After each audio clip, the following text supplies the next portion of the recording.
Alright, hello and welcome back to another episode from MC Airsoft. I'm Mark, and today we're going to be talking about sniper rifles and whether or not they should or should not be a beginner's gun, stuff like that. So first, we're going to be talking about three things. First is going to be price, second is going to be playability, and third is going to be for experienced users, right? So first thing, price. Now, a lot of airsofters getting into things, they see the price tag of $100 for a bolt action. A lot of airsofters are coming over from video games or other things where maybe they liked using a sniper rifle or something like that. Really, I'm referring to bolt guns or bolt action rifles in this.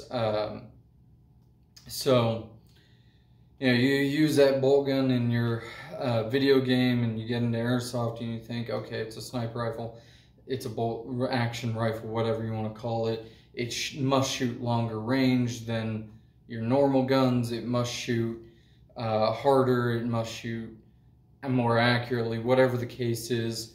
And you see the price tag of $100. Well, the problem is that, yes, it is $100, and if you want to plink in your backyard, if you want to go out with your buddies and maybe they have like sporting goods store kind of AEGs, even though those are starting to get a little bit better from what I understand, it's maybe a fun thing, right? So if all your buddies are shooting around like 300 FPS with a cheap little electric gun they got at, XYZ sporting goods store, that's fine. Maybe that'll work for you. But if you're going to more serious fields, if you're going to more serious games in general, or what happens like with me back in the day, we were playing, in and around our neighborhood, and we started going to fields later on, there's still a small group of us, all of us kind of played around the same power level, and there became a Cold War, if you want, where if I had a bolt action that could reach out maybe 200 feet, then my buddy would try and get an AEG that would reach out to 200 feet. So then I would have to upgrade or change out weapons, or maybe someone got an LMG or someone got whatever, right? So that can be an issue too. Not something I'm really going to touch on because that depends on your play group. But if you start going to more serious games, you're going to notice that you're getting about the same FPS as the starter AEG guns in the $200 range, $150 to $250 range. So you're going to then want to upgrade it because, while yes, you spent less, that doesn't matter much once you get on the field. So first thing people normally do is they think FPS equals range. It's not the entire truth of it, but it's what most people go to, and it will give you somewhat of a bump in range. So they swap out the spring, get a higher FPS, and then their trigger breaks, because most stock triggers aren't made of very good quality metal, aren't 90 degrees, so you're going to want to replace the trigger. Now you start getting into expenses, right? So you have your triggers, you're going to be spending probably $100 to $200 on aftermarket triggers, right? Because you want an upgrade, not the same thing. So now your $100 rifle with a new spring, let's call that $15, plus a new trigger. So now you're shooting, or you're getting into like the $215 price range. And then you notice that your compression isn't great. Maybe you're eating up your O-rings. Maybe you break a piston because now you got the heavier spring. Maybe your field allows 550 to 650 with bolt guns.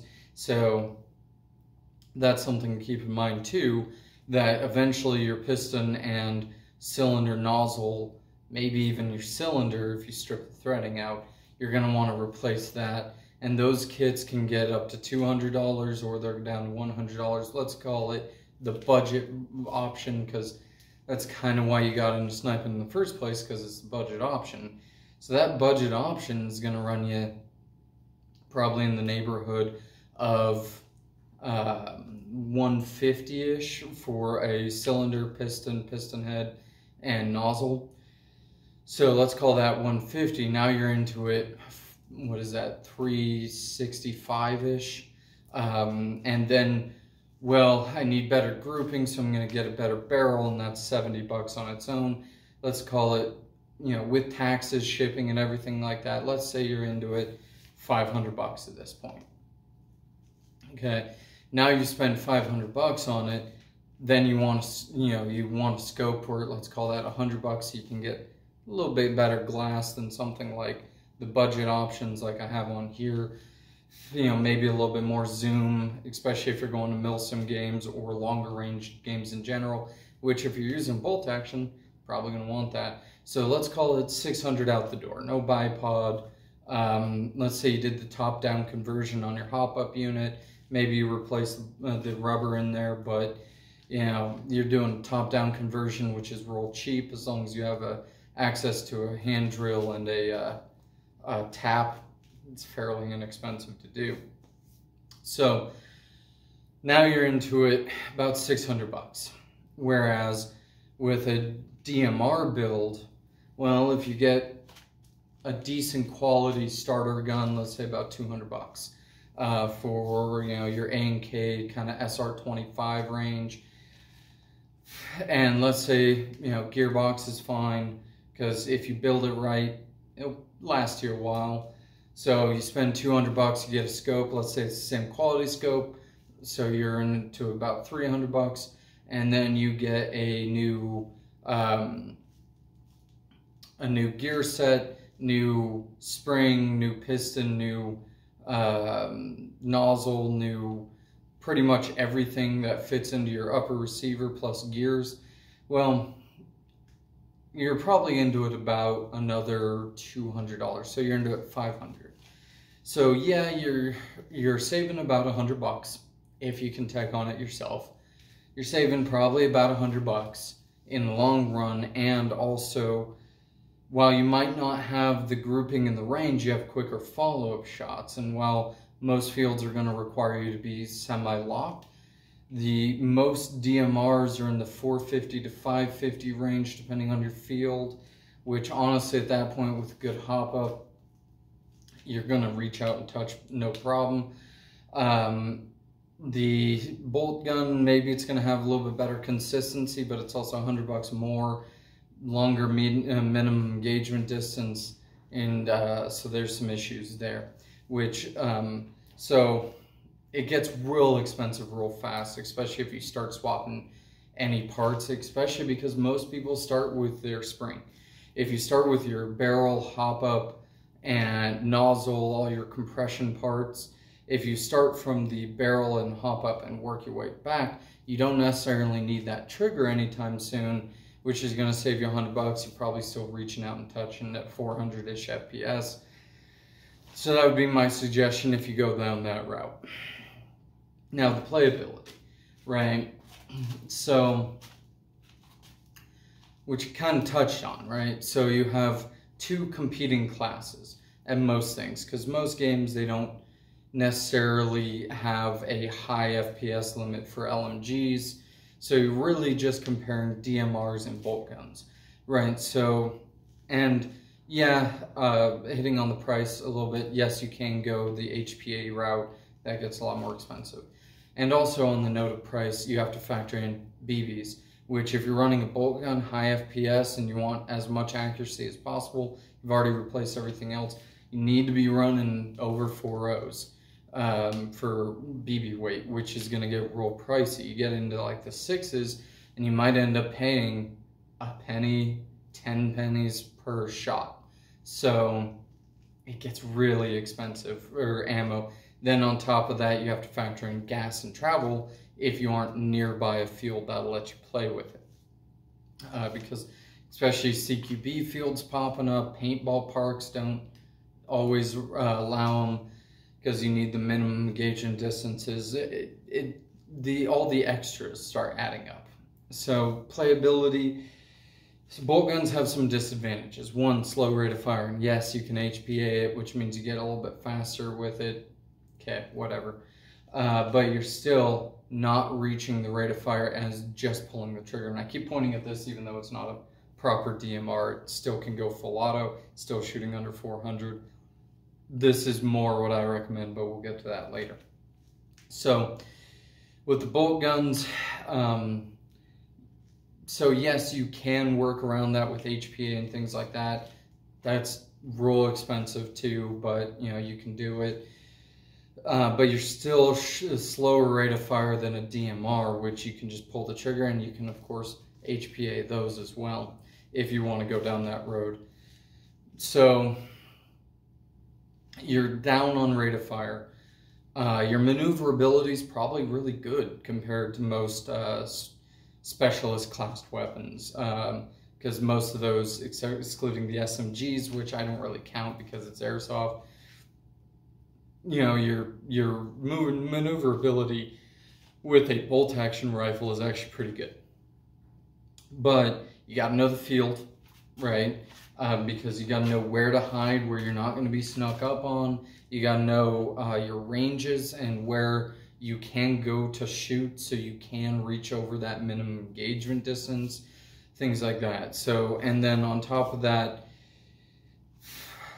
if you know you're out there playing and you got a slow rate of fire gun, you might not be able to compete with 1 or 2 people with AEGs who are trying to close that distance, because you get into a problem of, realistically speaking, yes, you can build a bolt action rifle for airsoft that reaches out to 300 feet. So that gives you 200-foot window. But realistically, most fields you won't give you 300 feet clear line of sight to a target without cover. Because when people talk about that 300 feet, they're talking human-sized body.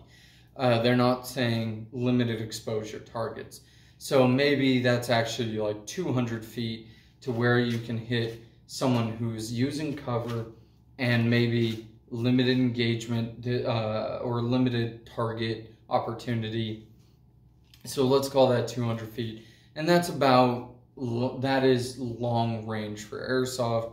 But things like this, this Mark 12 build, it can reach out to 225 feet. Now, is it holding the same kind of grouping, holding the same kind of accuracy? No, but it can go full auto.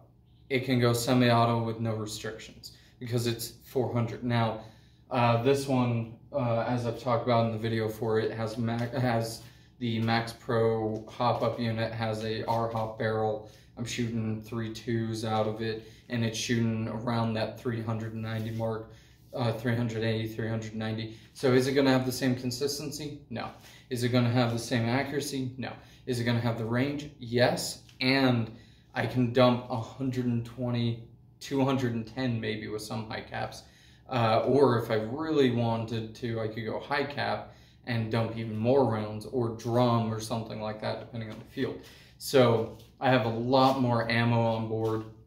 So unless that sniper hits me first with the first shot, or before I can get a lock onto where they're shooting from, I'm gonna rain down BBs until they're gone.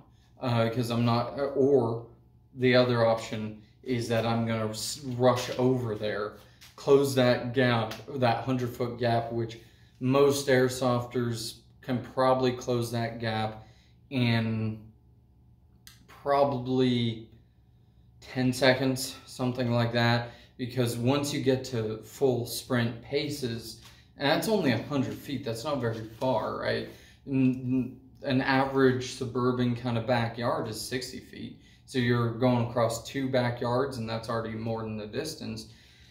And so you just have to run across that, which, you know, even if you're kitted down, let's say 20 seconds, I mean, that's a foot or 5 feet every second, right? That's a slow run. Considering like I'm 6 foot tall, not in the best shape, but if I'm at full run, my average gait for running is about 4 to 5 feet, right? If I'm at a flat out run. So, and that's kitted down. So, most players, and especially ones in good shape, could probably cover that a lot faster. But let's say 20 seconds. You have 20 seconds to rack and fire on a moving target at distance before now they are within your medium engagement distance. You have to switch over to your pistol, which is another huge cost of bolt actions, is you have to get a pistol, and it doesn't work so well, right? Now, DMRs, you're probably going to end up getting them because one, most of the fields allow for a shorter engagement distance. Maybe it's 25 feet shorter, maybe it's 50 feet shorter, depending on your field, but they allow for a shorter engagement distance for DMRs, semi-automatic long guns, essentially. And so you now have more distance that they have to cover because you're probably shooting about the same range as that bolt gun, and it's going to be a lot easier to hit them because you get follow-up shots. If someone's sprinting at me and I can just pull the trigger and I can shoot a few rounds a second, maybe, even if it's 3 rounds a second, that's better than 1 round every 2 seconds or so, like most bolt guns, you know, 1, 2, 3, 4, 5, 6. That's about the cadence that you can shoot a bolt gun accurately at range. So, and that's a pretty trained individual. So yeah, you're running into problems with medium engagement distances.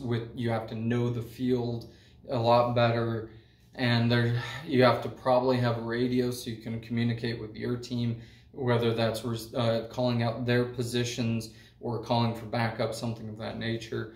The stuff you need to actually field a bolt action appropriately is going to be a lot more expensive, whereas a DMR, you can kind of stick with your squad, and if you're getting close, you can switch to a pistol or someone else's pistol maybe, if your buddies are cool with that, right? But you can switch to your pistol and you can work in tighter quarters, but you can also give a standoff distance and support with overwatch over your team. So DMR is always going to be better, and a lot of fields now are allowing higher FPS limits for LMG, but they have the minimum engagement distance, and that is always going to be at a bolt action, because even if I have to fire at a 45-degree arc, I'm still reaching out almost as far as bolt action. So, and then the third one is for more advanced players. Now, what I will say is I think every player should try sniping once. One, especially if you're a more advanced player, one is that it gives you respect for the role, right? So you know what they can see, you know what they can hit, you can know how to better utilize them and better support them. Because really, snipers are recon in Airsoft. Now, it didn't used to be that way, right? I played for about 4 years until I started using a bolt action. It was probably another 2 or 3 years until I had the upgrades in it to properly utilize it as a bolt action. And so I played for about 4 years as a sniper primarily. That was what I was doing. And it was kind of rough. In order to properly utilize the bolt action, I had to go off by myself because no one else was supporting it properly, and I didn't have a team that would actually work with it. So it's a very different beast, and trying out a sniper rifle to test that so you can figure out how the role plays is going to be key for learning how to support them and how to utilize them so they're supporting your team, right? But also that, I find it enjoyable. I think it's fun. I think it's a little bit more of that chess match rather than the, Call of Duty sprinting all over the place, spraying down ammo. Now, for the advanced players, you're going to know your field, you're going to know the costs, right? And of course, be aware of that getting into it, but you're going to know the costs of getting into it. You're going to know the fields a little bit better. For a more advanced player, honestly, again, I'm going to recommend DMR, or like this is SPR kind of platform, special purpose rifle. I would definitely recommend one of those, but if you want to try your hand at actually sniping with a bolt gun, go for it. I think it is fun. I think it's a good change of pace, and I think that it's going to make you better as a team if you have a team. So those are some things to think about. Obviously, these are my opinions of running bolt guns for multiple years and seeing how the sport has changed over the last couple years. I've been catching up on it. So that's just things to consider. Obviously, if you want a bolt gun and you really want to go down that road, nothing I said is going to stop it, but it might give you some heads up along your way. So with that being said, until next time, stay safe, stay hydrated.